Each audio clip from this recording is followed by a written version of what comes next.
ప్రైజులో మన ప్రభు అయిన యేసుక్రీస్తు వారి నామమున అందరికీ వందనములు తెలియజేస్తున్నాను.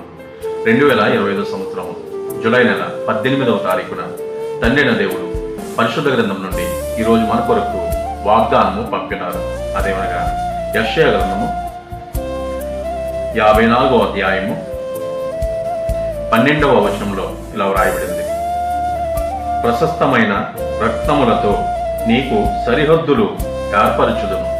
అవును, భవిష్యత్తులో మిగిలిన వారి పునరుద్ధరణ తరువాత వారు అనుభవించే శాంతిని, న్యాయాన్ని, మహిమలను వర్ణిస్తూ దేవుడు ఇశ్రాయేలీయులను ఆదరిస్తున్నారు.